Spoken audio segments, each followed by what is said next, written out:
Tình hiền ngoan là đường cùng chiêu, ta chiêu xa vì chiêu cầm kế,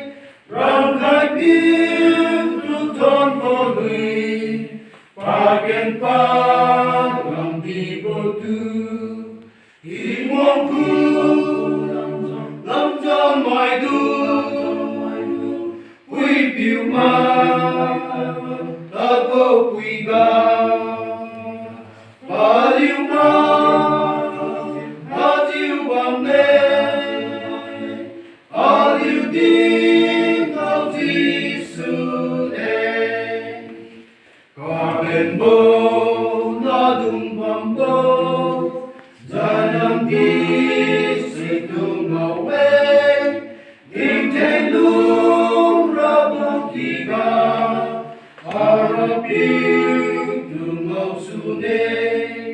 Tìm mong khu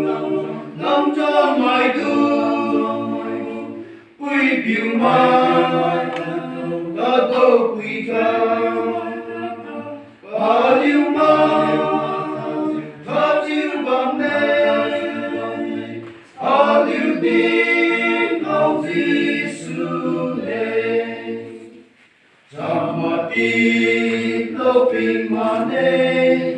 xin nam ai cùng mà thả lâu tìm mong nam Giêsu yêu tin tìm mong cứu mà dịp đàn lâu tìm mong cứu lâm cho mai tu quy biểu mai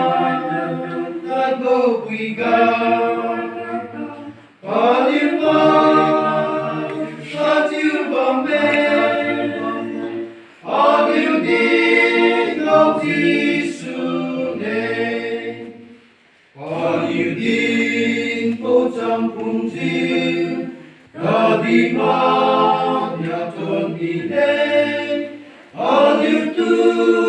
giúp bao nàng nghe nàng say suy đàn nề a đi hi mong cứu lâm trong mai tu quy biểu mai